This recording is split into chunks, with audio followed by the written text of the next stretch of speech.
Hi hello ನಮಸ್ತೆ, ನಾನು ರಾಜು. ಅಷ್ಟೇ ನೀವು ನೋಡ್ತೀರಾ center point Kannada YouTube channel. Hombale ಬಿಟ್ಟ ಶೆಟ್ರು ಕಾಂತಾರ ಕೊಟ್ಟಂಥ ಕಿರಗುಂದೂರಿಗೆ ಗುಡ್ ಬೈ ಹೇಳಿದ್ದಕ್ಕೆ ರಿಷಬ್ ಶೆಟ್ಟಿ ಏನಿದು ಅಪ್ಡೇಟ್, ಇವೆಲ್ಲವನ್ನು ನೋಡೋಣ. ಅದಕ್ಕಿಂತ ಮೊದಲು ಇಲ್ಲಿ ತನಕ ನಮ್ಮ ಚಾನಲ್ ಸಬ್ಸ್ಕ್ರೈಬ್ ಮಾಡಿಲ್ಲ ಅಂದರೆ ಈಗಲೇ ಸಬ್ಸ್ಕ್ರೈಬ್ ಮಾಡಿ, ಜೊತೆಗೆ ಕಾಮೆಂಟ್ಗಳ ಮುಖಾಂತರ ತಮ್ಮ ಅಭಿಪ್ರಾಯವನ್ನು ತಿಳಿಸಬಹುದು. ವೀಕ್ಷಕರೇ, ಕಳೆದ ವರ್ಷ 2025 ಅಕ್ಟೋಬರ್ 2ಕ್ಕೆ ತೆರೆ ಕಂಡಂಥ ಕಾಂತಾರ ಚಾಪ್ಟರ್ 1ನ ಕೊನೆಯಲ್ಲಿ ಚಾಪ್ಟರ್ 2 ಕೂಡ ಬರುತ್ತೆ. ಅಂದರೆ ಈ ಕಾಂತಾರ ಸೀರೀಸ್ನ 3ನೇ ಒಂದು ಸಿನಿಮಾ ಕೂಡ ಬರುತ್ತೆ ಎನ್ನುವಾಗ ಎಲ್ಲೋ ಒಂದು ಕಡೆ ಅಫ್ಕೋರ್ಸ್ ರಿಷಬ್ ಶೆಟ್ಟಿ ಅವರ ಈ ಕಾಂತಾರ ಸೀರೀಸನ್ನು ಮುಂದುವರಿಸ್ತಾರೆ. ಜೊತೆಗೆ ಆ ಕಾಂತಾರ ಸಿನಿಮಾದ ಹೀರೋ ಆದಂಥ ರಿಷಬ್ ಶೆಟ್ಟಿ ಅವರ ಪತ್ನಿ ಪ್ರಗತಿ ಶೆಟ್ಟಿ ಅವರು ಕೂಡ ಹೇಳ್ತಾ ಇದ್ರು, ನಮ್ಮ ವಿಜಯ್ ಕಿರಗುಂದೂರ್ ಅಣ್ಣವರ ಒಂದು ಕಂಪನಿಯ ಜೊತೆಗೆ ನಾವು ಕಾಂತಾರ ಸೀರೀಸ್ನ ತುಂಬ ಸಿನಿಮಾಗಳನ್ನ ಮಾಡ್ತೇವೆ ಮತ್ತು ಅಂಥ ಅವಕಾಶಗಳು ನಮಗೆ ಸಿಗಲಿ ಅನ್ನುವಂಥ ಮಾತನ್ನು ಕೂಡ ಹೇಳಿದರು. ಇದರ ಒಂದು ಅರ್ಥ, ಕಾಂತಾರ ಸಿನಿಮಾದ ಮುಂದಿನ ಸೀರೀಸ್ಗಳು ಹೊಂಬಾಳೆ ಪ್ರೊಡಕ್ಷನ್ ಅಡಿಯಲ್ಲಿ ಬರುತ್ತೆ ಅನ್ನುವಂಥ ವಿಶ್ವಾಸ ಅನೇಕ ಜನರಲ್ಲಿತ್ತು ಮತ್ತು ಸಿನಿಮಾ ಜಗತ್ತು ಕೂಡ ಅದಕ್ಕಾಗಿ ಕಾದು ಕುಳಿತಿತ್ತು. ಆದರೆ ನಿನ್ನೆ ರಿಷಬ್ ಶೆಟ್ಟಿ ಅವರು ಮಾಡಿದಂಥ ಒಂದು ಪೋಸ್ಟ್ ಇದೆಯಲ್ಲ, ಅದು ಇದೀಗ ಮತ್ತಷ್ಟು ಗೊಂದಲಕ್ಕೆ ಅಡಿ ಮಾಡಿಕೊಡ್ತಾ ಇದೆ. ಹಾಗಾದರೆ ರಿಷಬ್ ಶೆಟ್ಟಿ ಅವರು ಹೊಂಬಾಳೆ ಪ್ರೊಡಕ್ಷನಿಂದ ಹೊರಗೆ ಬಂದುಬಿಟ್ರಾ, ಅಥವಾ ಕಾಂತಾರ ಸಿನಿಮಾವನ್ನು ಮಾತ್ರ ಹೊಂಬಾಳೆ ಸಿನಿಮಾ ಪ್ರೊಡಕ್ಷನ್ ಅಡಿಯಲ್ಲಿ ಮಾಡ್ತಿಲ್ಲ, ಮುಂದೆ ಯಾವುದಾದ್ರೂ ಸಿನಿಮಾ ಮಾಡ್ಬೋದೇನೋ ಅಂತ ಲೆಕ್ಕಾಚಾರ ಅನೇಕರು ಹಾಕ್ತಾ ಇದ್ದಾರೆ. ಮತ್ತು ನಿಜವಾಗಿಯೂ ಕೂಡ ಕಾಂತಾರ ಸಿನಿಮಾದ 3ನೇ ಸಿನಿಮಾವನ್ನು ರಿಷಬ್ ಶೆಟ್ಟಿ ಅವರು ಮಾಡ್ತಾ ಇದ್ದಾರೆ, ಅಥವಾ ಬೇರೆ ಸಿನಿಮಾದ ಚಾಪ್ಟರ್ 2 ಅನ್ನು ಮಾಡ್ತಾ ಇದ್ದಾರೆ ಅನ್ನುವಂಥ ಕುತೂಹಲ ಗೊಂದಲ ಕೂಡ ಇತ್ತು. ಇದನ್ನೆಲ್ಲ ಗಮನಿಸ್ತಾ ಹೋದರೆ ನನಗಷ್ಟು ಸಿಕ್ಕಂಥ ದಾಖಲಾತಿ ಪ್ರಕಾರ ಅಥವಾ ಒಂದು ಅಪ್ಡೇಟ್ ಪ್ರಕಾರ ನಾನು ಕೆಲವೊಂದಷ್ಟು ಬ್ರೀಫ್ ಮಾಡ್ತೇನೆ. ಯಾವಾಗ 2022ರ ಸೆಪ್ಟೆಂಬರ್ 30ಕ್ಕೆ ಕಾಂತಾರ ಎನ್ನುವಂಥ ಸಿನಿಮಾ ಪೋಸ್ಟ್ ಪ್ರೊಡಕ್ಷನ್ ಆಗಿ ರಿಲೀಸ್ ಆಗುತ್ತಲ್ಲ, ಸೆಪ್ಟೆಂಬರ್ 20ಕ್ಕೆ ರಿಲೀಸ್ ಆದಾಗ ಒಂದು ಮಂಗಳೂರಿನ ಕಥೆ ಅಥವಾ ಕರಾವಳಿಯ ಪಂಜುರ್ಲಿ ಮತ್ತು ಗುಳಿಗ ದೈವದ ಕಥೆಯನ್ನು ಇಡೀ ನಮ್ಮ ಕರ್ನಾಟಕಕ್ಕೆ ಮೆಚ್ಚಿ ಕೊಂಡಾಡಿತ್ತು. ಮತ್ತು ಕರ್ನಾಟಕ ಸೀಮಿತಕ್ಕೆ ರಿಲೀಸ್ ಆದಂಥ ಈ ಕಾಂತಾರ ಸಿನಿಮಾ ಇದೆಯಲ್ಲ, ಅಂದರೆ 2022ರಲ್ಲಿ ಬಂದಂಥ ಮೊದಲ ಭಾಗ, ಅದು ಪ್ಯಾನ್ ಇಂಡಿಯಾ ಲೆವೆಲ್ ಆಗಿ ಅದಾದ ನಂತರ ಕೇವಲ 30 ಕೋಟಿ ವೆಚ್ಚದಲ್ಲಿ ಸಿನಿಮಾ ನಿರ್ಮಾಣವಾದರೂ ಕೂಡ ಆ ಸಿನಿಮಾ ಬರೋಬ್ಬರಿ ಪ್ಯಾನ್ ಇಂಡಿಯಾ ಸ್ಟಾರ್ ಆಗಿ ಸರಿಸುಮಾರು 400ಕ್ಕೂ ಹೆಚ್ಚು ಕೋಟಿ ಹಣವನ್ನು ಗಳಿಸುತ್ತೆ. ಮತ್ತು ರಿಷಬ್ ಶೆಟ್ಟಿ ಎನ್ನುವಂಥ ಒಬ್ಬ ಟ್ಯಾಲೆಂಟೆಡ್ ಡೈರೆಕ್ಟರ್, ಒಬ್ಬ ಟ್ಯಾಲೆಂಟೆಡ್ ಆ್ಯಕ್ಟರ್ ಹುಟ್ಟುಕೊಳ್ತಾನೆ ಮತ್ತು ಅದು ರಿಷಬ್ ಶೆಟ್ಟಿ ಅವರ ಟ್ಯಾಲೆಂಟ್ಗೆ ಸಿಕ್ಕಂಥ ಒಂದು ಕಿರೀಟ ಆಗುತ್ತೆ. ಆ ಮುಖಾಂತರ ರಿಷಬ್ ಶೆಟ್ಟಿ ಅವರಿಗೆ ರಾಷ್ಟ್ರೀಯ ಪ್ರಶಸ್ತಿ ಕೂಡ ಬರುತ್ತೆ, ಅಂದರೆ ಅತ್ಯುತ್ತಮ ನಟ ಎನ್ನುವಂಥ ನ್ಯಾಷನಲ್ ಅವಾರ್ಡ್ ಕೂಡ ಸಿಗುತ್ತೆ. ಮತ್ತು ಅವರ ಕಡೆ ಇಡೀ ನಮ್ಮ ಇಂಡಿಯಾ ತಿರುಗಿ ನೋಡುವಂತೆ ಮಾಡುತ್ತೆ. ಅವರ ಹಾವಭಾವ, ಅವರ ನಟನೆ ಮತ್ತು ಒಂದು ಮಣ್ಣಿನ ಸಿನಿಮಾದ ಕಥೆ, ಒಂದು ಪ್ರಾದೇಶಿಕ ಕಥೆಯನ್ನು ಇಟ್ಕೊಂಡು ಅದು ಪ್ಯಾನ್ ಇಂಡಿಯಾ ಸಿನಿಮಾವಾಗಿ ತೋರಿಸೋದಿದೆಯಲ್ಲ, ಅದು ಇಂಡಿಯಾ ಮಾತ್ರವಲ್ಲದೆ ನಮ್ಮ ಭಾರತೀಯ ಅಭಿಮಾನಿಗಳು ಈ ವಿದೇಶದಲ್ಲಿ ಎಲ್ಲ ಕಡೆ ಇದ್ದಾರಲ್ಲ, ಅವರು ಕೂಡ ಜನಮನವನ್ನು ಗೆಲ್ಲುತ್ತೆ. ಅದಾದ ನಂತರ ಆ್ಯಸ್ ಯೂಸ್ವಲಿ ಒಂದು ಸಿನಿಮಾ ಹಿಟ್ ಆದ ನಂತರ ಮತ್ತು ಅದರ ಮುಂದುವರೆದ ಭಾಗವಾಗಿ ಆ ಹಿಂದಿನ ಒಂದು ಟೈಮ್ ಲೈನ್ ತೆಗೆದುಕೊಂಡು ಕಾಂತಾರ ಚಾಪ್ಟರ್ 1 ಸಿನಿಮಾವನ್ನು ಬಿಡುಗಡೆ ಮಾಡ್ತಾರೆ. ಅದು 2025 ಜೊತೆಗೆ ಅಕ್ಟೋಬರ್ 2ರಂದು ಗಾಂಧಿ ಜಯಂತಿಯಂದು ಅದು ಕೂಡ ಸರಿಸುಮಾರು 125 ಕೋಟಿ ವೆಚ್ಚದಲ್ಲಿ ಸಿನಿಮಾ ನಿರ್ಮಾಣವಾಗುತ್ತೆ. ಮತ್ತು ಸಿನಿಮಾ ರಿಲೀಸ್ ಆದ ನಂತರ ಸರಿಸುಮಾರು 1000 ಕೋಟಿಯಷ್ಟು ಸಿನಿಮಾ ಹಣ ಗಳಿಸುತ್ತೆ ಅನ್ನುವಂಥ ಲೆಕ್ಕಾಚಾರ ಇತ್ತು. ಅದು ಕೂಡ ಸತ್ಯವಾಗಿ ಈ ಹೊಂಬಾಳೆ ಅನ್ನುವಂಥ ಸಂಸ್ಥೆಗೆ ಬ್ಯಾಕ್ ಟು ಬ್ಯಾಕ್ ಹಿಟ್ ಕೊಟ್ಟಂಥ ಇಬ್ಬರು ಸ್ಟಾರ್, ಅದು ಯಶ್ ಆಗಿರ್ಬೋದು, ಜೊತೆಗೆ ರಿಷಬ್ ಶೆಟ್ಟಿ ಆಗಿರ್ಬೋದು. ಯಶ್ ಅವರ KGF ಮತ್ತು KGF 1 ಮತ್ತು KGF 2 1000ಕ್ಕೂ ಹೆಚ್ಚು ಕೋಟಿ ಹಣವನ್ನು ಗಳಿಸಿತ್ತು ಪ್ರತಿ ಸಿನಿಮಾವು ಕೂಡ. ಅದಾದ ನಂತರ ಕಾಂತಾರ ಸೀರೀಸ್ನ ಕಾಂತಾರ 1 ಆಗಿರ್ಬೋದು ಮತ್ತು ಕಾಂತಾರ ಚಾಪ್ಟರ್ 1 2 ಸಿನಿಮಾವು ಕೂಡ ಒಂದು 400 ಕೋಟಿ ಮತ್ತೊಂದು 1000 ಕೋಟಿ ಹತ್ರ ಹಣ ಗಳಿಸ್ತು. ಅದಾದ ನಂತರ ಆ್ಯಸ್ ಯೂಸ್ವಲಿ 3ನೇ ಸಿನಿಮಾ ಬರುತ್ತೆ ಅನ್ನುವಂಥ ಲೆಕ್ಕಾಚಾರ ಇತ್ತು. ಆದರೆ ರಿಷಬ್ ಶೆಟ್ಟಿ ಅವರು ನಿನ್ನೆ ಮಾಡಿದಂಥ ಒಂದು ಪೋಸ್ಟ್ ಇದೆಯಲ್ಲ, ಆ ಪೋಸ್ಟ್ ಇದೀಗ ಎಲ್ಲ ಕಡೆ ಎಲ್ಲರ ಗೊಂದಲಕ್ಕೆ ಕಾರಣವಾಗಿದೆ. ಏನಾದರೂ ಹೊಂಬಾಳೆ ಪ್ರೊಡಕ್ಷನಿಂದ ಹೊರಗೆ ಬಂದುಬಿಟ್ರಾ ರಿಷಬ್ ಶೆಟ್ಟಿ ಅವರು, ಅಥವಾ ಬೆಲ್ ಬಾಟಮ್ ಅಥವಾ ಈ ಸರ್ಕಾರಿ ಹಿರಿಯ ಪ್ರಾಥಮಿಕ ಶಾಲೆ ಎನ್ನುವಂಥ ಸಿನಿಮಾದ ಪಾರ್ಟ್ 2 ತೆಗಿತಾ ಇದ್ದಾರಾ ಎನ್ನುವಂಥ ಕುತೂಹಲ ಕೂಡ ಇತ್ತು. ಆದರೆ ನನಗೆ ತಿಳಿದಂಥ ಪ್ರಕಾರ ಅಫ್ಕೋರ್ಸ್ ಬೆಲ್ ಬಾಟಮ್ ಸಿನಿಮಾ ಬೇರೆ ನಿರ್ಮಾಣದ ಸಂಸ್ಥೆಯಿಂದ ಸಿನಿಮಾ ಆದ ಕಾರಣಕ್ಕಾಗಿ ಅದು ಬೆಲ್ ಬಾಟಮ್ 2 ಬರುವಂಥ ಸಾಧ್ಯತೆ ಇಲ್ಲ.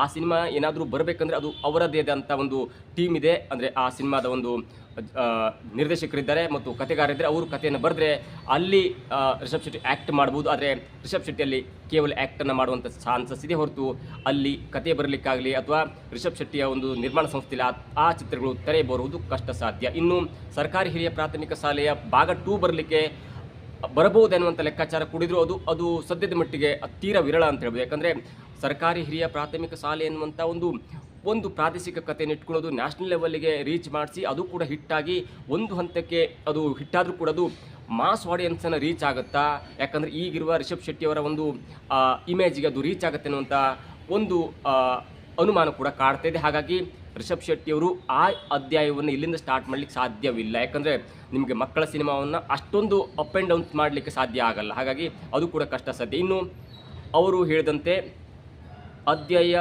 2 ಇಲ್ಲಿಂದ ಪ್ರಾರಂಭ ಎನ್ನುವಂಥ ಒಂದು ಟ್ಯಾಗ್ಲೈನ್ ಹಾಕೊಂಡು ಒಂದು ಕನ್ನಡದ ತಮ್ಮ ಒಂದು ಬರವಣಿಗೆಯಲ್ಲಿ ಬರ್ಕೊಂಡು ಹ್ಯಾಪಿ ಯುಗಾದಿ ಅನ್ನುವಂಥ ಮಾತನ್ನು ಹೇಳಿದ್ದಾರೆ. ಇಲ್ಲಿ 2 ವಿಷಯವನ್ನು ಗಮನಿಸಬೇಕು. ಕಾಂತಾರ ಚಾಪ್ಟರ್ 1 ಅಂದರೆ ಕಾಂತಾರ ಸೀರೀಸ್ನ 2ನೇ ಸಿನಿಮಾ ಕತೆ ಬರೆಯುವಾಗಲೂ ಕೂಡ ಅವರು ಒಂದು ಬರವಣಿಗೆಯನ್ನು ಸ್ಟಾರ್ಟ್ ಮಾಡಿದರು. ಅದು ಕೂಡ ಯಾವಾಗಂದರೆ 2023 ಯಾವಾಗ ಕಾಂತಾರ ಚಾಪ್ಟರ್ ಸಿನಿಮಾ ಹಿಟ್ಟಾಗುತ್ತೆ, ಕಾಂತಾರ 1 ಹಿಟ್ಟಾಗುತ್ತೆ ಅಂದರೆ ನಿಮಗೆ ಮೊದಲ ಭಾಗ ಹಿಟ್ಟಾಗುತ್ತಲ್ಲ, ಕನ್ನಡ ಅವತರಣಿಕೆ ಹಿಟ್ಟಾಗೋದು ಪ್ಯಾನ್ ಇಂಡಿಯಾ ಆಗುತ್ತಲ್ಲ, ಆಗಲೂ ಕೂಡ ಹಿಟ್ಟಾದ ನಂತರ 2022ಕ್ಕೆ ಅದು ತೆರೆ ಕಾಣುತ್ತೆ. 2023 ಮಾರ್ಚ್ 22 ಯುಗಾದಿಯೊಂದು ಇದೇ ರಿಷಬ್ ಶೆಟ್ಟಿಯವರು ಒಂದು ಪೋಸ್ಟ್ ಮಾಡ್ತಾರೆ. ಅದೇ ಒಂದು ವೈಟ್ ಬೋರ್ಡ್ ಮೇಲೆ ಪೋಸ್ಟ್ ಮಾಡಿ ದ ಕಾಂತಾರ ರೈಟಿಂಗ್ಸ್ ಬಿಗಿನ್ಸ್ ಎನ್ನುವಂಥ ಒಂದು ಪೋಸ್ಟನ್ನು ಮಾಡ್ತಾರೆ. ಅಂದರೆ ಬರವಣಿಗೆಯ ಆದಿ ಎನ್ನುವಂಥ ಪೋಸ್ಟ್ ಮಾಡಿ ಆ ಪೋಸ್ಟ್ನಲ್ಲಿ ಹೊಂಬಾಳೆ ಸಂಸ್ಥೆಯ ಲೋಗೋನ ಕೂಡ ಇಟ್ಟಿರ್ತಾರೆ. ಅದರ ಅರ್ಥ ಕಾಂತಾರ ಮುಂದಿನ ಸಿನಿಮಾ ಅಂದರೆ ಚಾಪ್ಟರ್ 1 ಸಿನಿಮಾ ಕಾಂತಾರ ಭಾಗದ ಮುಂದಿನ ಭಾಗದ ಸಿನಿಮಾ ನಾವು ಮಾಡ್ತಾ ಇದ್ವಿ, ಅದಕ್ಕೆ ಕಥೆಯನ್ನು ಬರಿತಾ ಇದ್ವಿ. ಈ ಸಿನಿಮಾ ಕೂಡ ಹೊಂಬಾಳೆ ಪ್ರೊಡಕ್ಷನ್ ಅಡಿಯಲ್ಲಿ ಬರುತ್ತೆ ಅನ್ನುವಂಥ ಒಂದು ಸುಳಿವನ್ನು ಕೊಟ್ಟಿದ್ದರು. ಅದು ಕೂಡ ಕಾಂತಾರ ಸಿನಿಮಾ ಹಿಟ್ಟಾದ ನಂತರ ಸರಿಸುಮಾರು ಒಂದು 6-7 ತಿಂಗಳ ಟೈಮನ್ನು ತೆಗೆದುಕೊಂಡು ಇದೇ ಯುಗಾದಿಯಂದು ಅಂದರೆ ಮಾರ್ಚ್ 23ರ ಯುಗಾದಿಯಂದು ಆ ಪೋಸ್ಟನ್ನು ಮಾಡಿರ್ತಾರೆ. ಅದಾದ ನಂತರ ಕಾಂತಾರ ಚಾಪ್ಟರ್ 1 ಕೂಡ 2025 ಅಕ್ಟೋಬರ್ 2ಕ್ಕೆ ರಿಲೀಸ್ ಆಗುತ್ತೆ, ಸೂಪರ್ ಡೂಪರ್ ಹಿಟ್ ಆಗುತ್ತೆ. ಅದಾದ ನಂತರ ಮತ್ತೊಂದು 4-5 ತಿಂಗಳ ಟೈಮ್ ತೆಗೆದುಕೊಂಡು ಅದೇ 2026 ಮಾರ್ಚ್ 19 ಯುಗಾದಿ ದಿನ ಮತ್ತೊಂದು ಪೋಸ್ಟನ್ನು ಮಾಡ್ತಾರೆ. ಅಧ್ಯಾಯ 2 ಇಲ್ಲಿಂದ ಶುರುವಾಗುತ್ತೆ, ಅಂದರೆ ಕಥೆಯನ್ನು ಬರಿತಾ ಇದ್ದೇವೆ ಅನ್ನುವಂಥ ಪೋಸ್ಟ್ ಮಾಡಿ ಅಲ್ಲಿ ಹೊಂಬಾಳೆ ಸಂಸ್ಥೆಯ ಲೋಗೋವನ್ನು ಪಕ್ಕಕ್ಕಿಟ್ಟು ತಮ್ಮ ನಿರ್ಮಾಣ ಸಂಸ್ಥೆಯಿಂದ ರಿಷಬ್ ಶೆಟ್ಟಿ ಫಿಲ್ಮ್ಸ್ ಒಂದು ಲೋಗೋವನ್ನು ಹಾಕಿದ್ದಾರೆ. ಇದರ ಅರ್ಥ ಕಾಂತಾರ ಚಾಪ್ಟರ್ ಮುಂದುವರಿದ ಭಾಗ ಅಂದರೆ ಆ ಕಾಂತಾರ ಭಾಗ 1 ಅಂದರೆ ಮೊದಲ ಸಿನಿಮಾ, 2ನೇ ಸಿನಿಮಾ ಮತ್ತು 3ನೇ ಸಿನಿಮಾ ಇದೆಯಲ್ಲ, ಆ 3ನೇ ಸಿನಿಮಾವನ್ನು ಕತೆ ಬರಲಿಕ್ಕೆ ಸ್ಟಾರ್ಟ್ ಮಾಡಿದ್ದೇನೆ.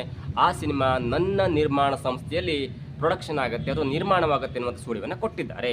ಹಾಗಾದರೆ ಇಲ್ಲಿ ಒಂದು ಪ್ರಶ್ನೆ ಎದುರಾಗುತ್ತೆ, ಯಾಕೆ ಹೊಂಬಾಳೆ ಸಂಸ್ಥೆಯಿಂದ ರಿಷಬ್ ಶೆಟ್ಟಿ ಹೊರಗೆ ಬಂದ್ರ? ಕಳೆದ 2 ದಿನಗಳಿಂದ ಒಂದು ಅನುಮಾನ ಕಾಡ್ತಿತ್ತು, ಮತ್ತೊಂದು ಗೊಂದಲ ಕಾಡ್ತಾ ಇತ್ತು.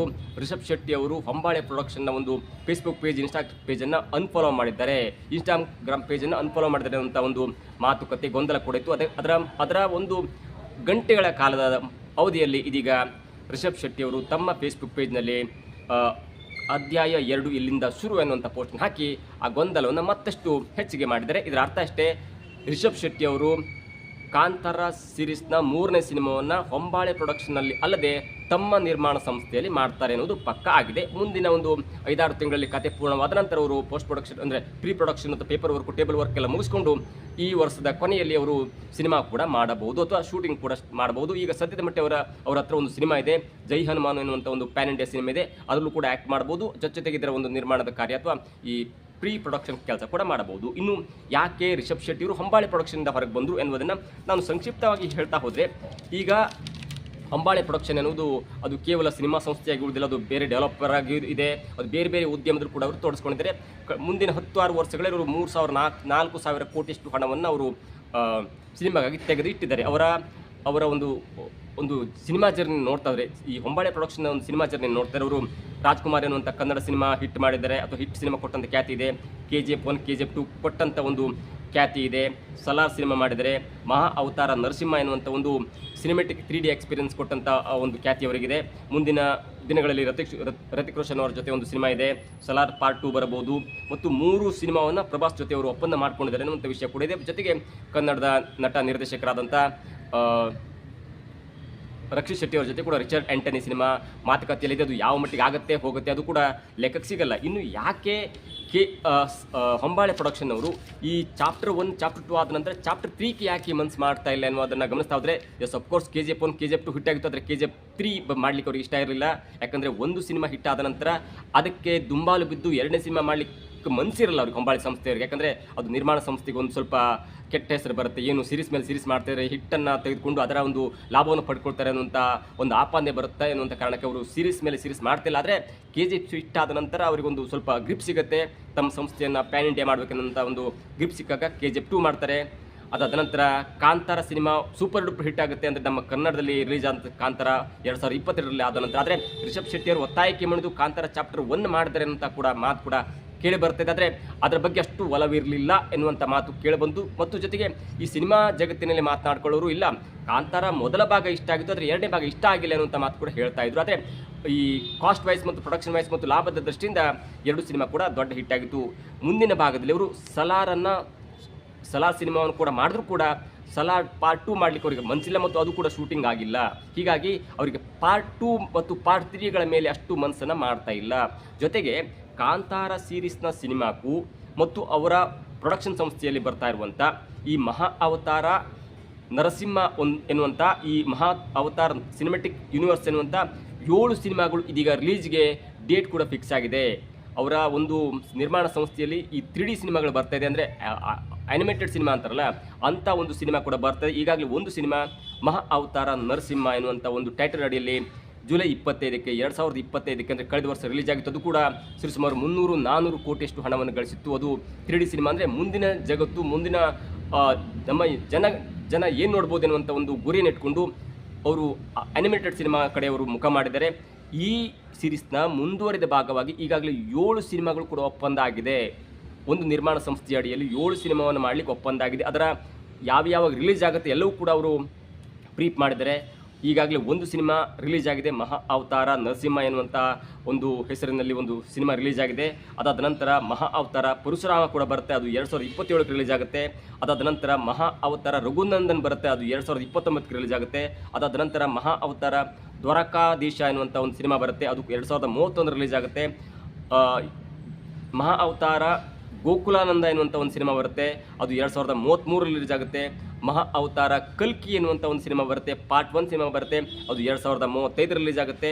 ಮಹಾ ಅವತಾರ ಕಲ್ಕಿ ಪಾರ್ಟ್ 2 ಬರುತ್ತೆ, ಅದು 2037ರಲ್ಲಿ ರಿಲೀಸ್ ಆಗುತ್ತೆ. ಹಾಗಾಗಿ ಸುಮಾರು 11 ವರ್ಷಗಳ ಅವಧಿಯಲ್ಲಿ ಈ ಅನಿಮೇಟೆಡ್ ಸಿನಿಮಾ ಮುಖಾಂತರ ಸುಮಾರು 7 ಸಿನಿಮಾವನ್ನು ನಿರ್ಮಾಣ ಸಂಸ್ಥೆ ಜೊತೆ ಒಪ್ಪಂದ ಮಾಡ್ಕೊಂಡಿದ್ದಾರೆ. ಮತ್ತು ಈಗಾಗಲೇ ಅದರ ಮೊದಲ ಭಾಗವಾಗಿ ಮಹಾ ಅವತಾರ ನರಸಿಂಹ ಎನ್ನುವಂಥ ಸಿನಿಮಾ ಸೂಪರ್ ಡೂಪರ್ ಹಿಟ್ ಆಗಿದೆ. ಹಾಗಾಗಿ ಈ ಸೀರೀಸ್ನ ಸಿನಿಮಾಗಳು ಬರುವಂಥ ಹಾದಿಯಲ್ಲಿ ಕಾಂತಾರ ಸೀರೀಸ್ಗಳು ಬಂದರೆ ಅದು ಎಲ್ಲೋ ಒಂದು ಕಡೆ ಪೌರಾಣಿಕ ಸಿನಿಮಾದ ಕತೆ ಮರ್ಜ್ ಆಗ್ಬೋದು. ನೋಡಿ, ಮಹಾ ಅವತಾರ ನರಸಿಂಹದಲ್ಲೂ ಕೂಡ ನರಸಿಂಹ ಈ ನಾರ್ಮಲಿ ಈ ಕೆಟ್ಟ ವ್ಯಕ್ತಿಗಳ ಜೊತೆ ಹೋರಾಡಿ, ಪೌರಾಣಿಕ ಸಿನಿಮಾ ಜೊತೆ ಹೋರಾಡಿ, ಅಂದರೆ ಪೌರಾಣಿಕದಲ್ಲಿರುವಂಥ ಕೆಟ್ಟ ವ್ಯಕ್ತಿಗಳ ಜೊತೆ ಹೋರಾಡಿ ಈ ನ್ಯಾಯವನ್ನು ಕೊಡಿಸುವಂಥ ಒಂದು ಸಿನಿಮಾ ಆಗಿರುತ್ತೆ.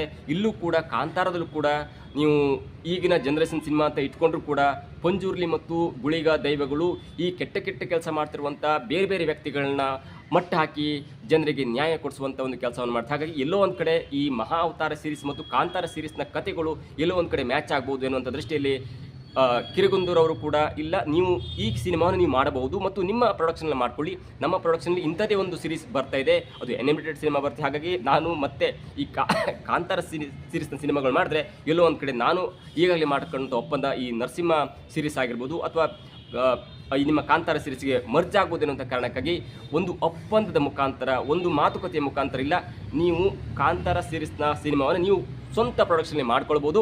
ಮುಂದೆ ಯಾವುದಾದ್ರೂ ಬೇರೆ ಕಥೆಯನ್ನು ಇಟ್ಕೊಂಡು ಬಂದರೆ ನಾವು ಅದಕ್ಕೆ ಒಪ್ಪಿಗೆ ಕೊಡ್ತೇವೆ ಮತ್ತು ನಮ್ಮ ಪ್ರೊಡಕ್ಷನ್ಲಿ ಮಾಡ್ಬೋದು ಎನ್ನುವಂಥ ಒಂದು ಮಾತುಕತೆ ಮುಖಾಂತರ ಒಂದು ಬಗೆಹರಿದಿದೆ ಅನ್ನುವಂಥ ಒಂದು ಲೆಕ್ಕಾಚಾರ ನನಗೆ ಕೂಡ ತಿಳಿದು ಬರುತ್ತೆ. ಹೀಗಾಗಿ ರಿಷಬ್ ಶೆಟ್ಟಿ ಅವರು ಹೊಂಬಾಳೆ ಪ್ರೊಡಕ್ಷನ್ನಿಂದ ಹೊರಗೆ ಬರಲಿಲ್ವಾ? ಅದಕ್ಕಿಂತ ಮುಖ್ಯವಾಗಿ ಹೊಂಬಾಳೆ ಪ್ರೊಡಕ್ಷನ್ ಕಾಂತಾರ ಎನ್ನುವಂಥ ಮಣ್ಣಿನ ಸೊಗಡಿನ ಕಥೆಯನ್ನು ತಂದು ಜನರಿಗೆ ತಲುಪಿಸಿದೆ. ಅದರಲ್ಲಿ ರಿಷಬ್ ಶೆಟ್ಟಿಯವರ ಪಾತ್ರ ಎಷ್ಟಿದೆಯೋ, ರಿಷಬ್ ಶೆಟ್ಟಿಯವರ ಟ್ಯಾಲೆಂಟ್ ಎಷ್ಟಿದೆಯೋ ಅಷ್ಟೇ ಮುಖ್ಯವಾಗಿ ಹೊಂಬಾಳೆ ಪ್ರೊಡಕ್ಷನ್ನ ಒಂದು ನಂಬಿಕೆ ಕೂಡ ಇದೆ. ಯಾಕಂದರೆ ಒಂದು ಮಣ್ಣಿನ ಕತೆಗೆ ನೀವು 30 ಕೋಟಿ ಹಾಕಬೇಕು ಅಥವಾ 120 ಕೋಟಿ ಹಾಕಬೇಕಂದ್ರೆ ಅದಕ್ಕೆ ಧೈರ್ಯ ಕೂಡ ಬೇಕಾಗುತ್ತೆ. ನೀವು ಮಾಸ್ ಸಿನಿಮಾ ಗಿನ್ನು ಅದು ಎದ್ದಿಟ್ಕೊಂಡು ಅದಕ್ಕೆ ಸಿನಿಮಾಕ್ಕೆ ದುಡ್ಡು ಹಾಕೋದಾದರೆ ಒಂದು ಮಣ್ಣಿನ ಸೊಗಡಿನ ಕಥೆಯನ್ನು ಇಟ್ಕೊಂಡು ಅದಕ್ಕೆ ದುಡ್ಡು ಹಾಕಬೇಕಂದ್ರೆ ಅದು ನಿಜಕ್ಕೂ ಕೂಡ ಕತೆಗಾರರಿಗಿಂತ ನಟರಿಗಿಂತ ಪ್ರೊಡಕ್ಷನ್ ಸಂಸ್ಥೆಯ ಒಂದು ನಂಬಿಕೆ ತುಂಬ ಬೇಕಾಗುತ್ತೆ. ಹೀಗಾಗಿ ನನಗನ್ಸಿದ ಮಟ್ಟಿಗೆ ಅಲ್ಲಿ ಎಲ್ಲೂ ಕೂಡ ಜಗಳ ಆಗಿಲ್ಲ. ಜಗಳ ಆಡೋಂಥ ವ್ಯಕ್ತಿ ರಿಷಬ್ ಶೆಟ್ಟಿಯೂ ಅಲ್ಲ, ಹೊಂಬಾಳೆ ಪ್ರೊಡಕ್ಷನ್ನ ಕಿರಗುಂದೂರು ಕೂಡ ಅಲ್ಲ. ಯಾಕಂದರೆ ಹೊಂಬಾಳೆ ಪ್ರೊಡಕ್ಷನ್ ಅಂದ್ಕೊಳ್ಳಿ ಅದು ಪ್ರಚಾರಕ್ಕಾಗಿ ಮಾಡೋ ಒಂದು ಸಿನಿಮಾ ಅಲ್ಲ. ನೀವು ಹೊಂಬಾಳೆ ಸಿನಿಮಾದ ಒಂದು ಪ್ರೆಸ್ ಮೀಟನ್ನು ನೋಡಿದ್ರೆ ಅವರು ಯಾವಾಗಲೂ ಕೂಡ ಟ್ರೇಲರ್ ಕೂಡ ರಿಲೀಸ್ ಮಾಡ್ಲಿಕ್ಕೆ ಮನಸ್ಸು ಮಾಡಲ್ಲ. ನೀವು KGF ಟ್ರೇಲರ್ ಬಿಡುಗಡೆ ಆಗುತ್ತೋ ಇಲ್ವೋ ಅನ್ನುವಂಥ ಒಂದು ಸಂದರ್ಭ ಅದಕ್ಕೆ ಬಂತು. ಇನ್ನು ಕಾಂತಾರ ಸಿನಿಮಾದ ಟ್ರೇಲರ್ ಕೂಡ ರಿಲೀಸ್ ಆಗುತ್ತಿಲ್ವೋ? ಯಾಕಂದರೆ ಅವ್ರಿಗೆ ಪ್ರಚಾರಕ್ಕಿಂತ ಕಂಟೆಂಟ್ ಭಾರಿ ಮುಖ್ಯವಾಗುತ್ತೆ. ಅವ್ರ ಹತ್ರ ಅವರ ಪ್ರೊಡಕ್ಷನ್ ಅಡಿಯಲ್ಲಿ ದೊಡ್ಡ ಸ್ಟಾರ್ ನಟರು ಆ್ಯಕ್ಟ್ ಮಾಡಲಿಕ್ಕೆ, ಡೈರೆಕ್ಟರ್ ಆ್ಯಕ್ಟ್ ಮಾಡಲಿಕ್ಕೆ ತಯಾರಿದ್ದಾರೆ. ಆದರೆ ಇವರು ಟ್ಯಾಲೆಂಟನ್ನು ಇದ್ದವರಿಗೆ ಮಾತ್ರ ಅವಕಾಶ ಕೊಡ್ತಾರೆ, ಪ್ರಚಾರ ಪ್ರಿಯರಿಗೆ ಮೆಟ್ಲನ್ನು ಕೂಡ ಹತ್ಕೊಳ್ಳಲ್ಲ. ಹೀಗಾಗಿ ಎಲ್ಲೋ ಒಂದು ಕಡೆ ನನಗನ್ಸಿದ ಪ್ರಕಾರ ಹೊಂಬಾಳೆ ಮತ್ತು ರಿಷಬ್ ಶೆಟ್ಟಿ ದೂರ ಆಗಿಲ್ಲ. ಈ ಫಾಲೋ ಅನ್ಫಾಲೋ ಎಲ್ಲ ಕೂಡ ಈ ಗಾಳಿ ಸುದ್ದಿ ಒಂದು ವೇಳೆ ಆಗಿದ್ರೂ ಕೂಡ ಕೆಲವೊಂದು ಟೆಕ್ನಿಕಲ್ ಕಾರಣದಿಂದ ಆಗಿರ್ಬೋದೇ ಹೊರತು ಬೇಕಂತಲೇ ರಿಷಬ್ ಶೆಟ್ಟಿ ಅವರಾಗಲಿ ಕಿರಗುಂದರ್ ಅವರಾಗಲಿ ಜಗಳ ಮಾಡಿಕೊಂಡು ದೂರ ಹೋಗುವಂಥ ವ್ಯಕ್ತಿ ಎಲ್ಲ. KGF 1 ಮತ್ತು KGF 2 ಆದ ನಂತರೂ ಕೂಡ ಕೆಲವೊಬ್ರು ಹೇಳ್ತಾ ಇದ್ರು ಇಲ್ಲ ಯಶ್ ಮತ್ತು ಕಿರಗುಂದರ್ ಅವರ ಮಧ್ಯೆ ಒಂದು ಚಿಕ್ಕ ಪುಟ್ಟ ವ್ಯತ್ಯಾಸ ಇದೆ ಅನ್ನೋದನ್ನು ಪದೇ ಹೇಳ್ತಾ ಇದ್ರು ಕೂಡ ಯಶ್ ಅವರ ಬರ್ಡೇ ಆಗಿರ್ಬೋದು, ಯಶ್ ಅವರ ಸಕ್ಸಸ್ನಲ್ಲಿ ಆಗಿರ್ಬೋದು, ಪ್ರತಿಯೊಂದು ಕಡೆ ಕಿರಗುಂದೂರು ಅಂದರೆ ಹೊಂಬಾಳೆ ಸಂಸ್ಥೆ ಟ್ವೀಟ್ ಮಾಡುತ್ತೆ, ಬರ್ಡೇ ವಿಶ್ ಮಾಡುತ್ತೆ, ಜೊತೆಗೆ ಬೇರೆ ಶುಭ ಹಾರೈಕೆಗಳನ್ನ ಹೇಳ್ತಾನೆ ಇರುತ್ತೆ. ಹೀಗಾಗಿ ಎಲ್ಲೊಂದು ಕಡೆ ನನಗನ್ಸ ಪ್ರಕಾರ ಈ ನರಸಿಂಹ ಸೀರೀಸ್ನ ಕತೆಗೂ ಅಂದರೆ ಸ್ವಲ್ಪ ಮಟ್ಟಿಗೆ ವ್ಯತ್ಯಾಸ ತುಂಬ ದೂರ ಇದ್ದರೂ ಕೂಡ ನರಸಿಂಹ ಸೀರೀಸ್ನ ಕತೆ ಮತ್ತು ಕಾಂತಾರ ಸೀರೀಸ್ನ ಕತೆ ಒಂದೇ ದಾರಿಯಲ್ಲಿ ಸಾಕ್ತಾ ಇರೋದರಿಂದ ಹಾಗಾಗಿ ಎರಡೂ ಕತೆಗಳು ಒಂದೇ ಸಮನಾಗಿ ಬೇಡ ಎನ್ನುವುದು ಒಂದೇ ಒಂದು ಕಾರಣಕ್ಕಾಗಿ ಕಿರಗುಂದವರು ರಿಷಬ್ ಶೆಟ್ಟಿ ಅವರಿಗೆ ಹೇಳಿ ನೀವು ಕಾಂತಾರ ಸೀರೀಸ್ನ ನೀವು ಮಾಡ್ಕೊಳ್ಳಿ, ನಾವು ನರಸಿಂಹ ಸೀರೀಸ್ನ ನಾವು ಮಾಡ್ಕೊಳ್ತೇವೆ, ಬೇರೆ ಯಾವುದಾದ್ರು ಕಥೆ ಇದ್ರೆ ಹೇಳಿ ನಾವು ಅದರ ಜೊತೆಗೆ ಮಾಡುವೇನು ಅಂತ ಮಾತನ್ನು ಹೇಳಿದ್ದಾರೆ ಅನ್ನುವಂಥ ಲೆಕ್ಕಾಚಾರ ನನಗೆ ಸಿಗ್ತಾ ಇದೆ. ಮುಂದಿನ ದಿನಗಳಲ್ಲಿ ಈ ಕಾಂತಾರ ಸೀರೀಸ್ನ ಬಿಟ್ಟು ರಿಷಬ್ ಶೆಟ್ಟಿ ಮತ್ತು ಹೊಂಬಾಳೆ ಕಿರಗುಂದೂರು ಅವರು ಒಂದು ಬೇರೆ ಕಥೆಯ ಜೊತೆಗೆ ಬರಲಿ ಅನ್ನೋ ಕೂಡ ನಮ್ಮ ಆಶಯವಾಗಿದೆ. ಇದಾಗುತ್ತೆ ಇವತ್ತಿನ ವಿಶೇಷ. ನೋಡ್ತಾ ಇರಿ centre point Kannada YouTube channel.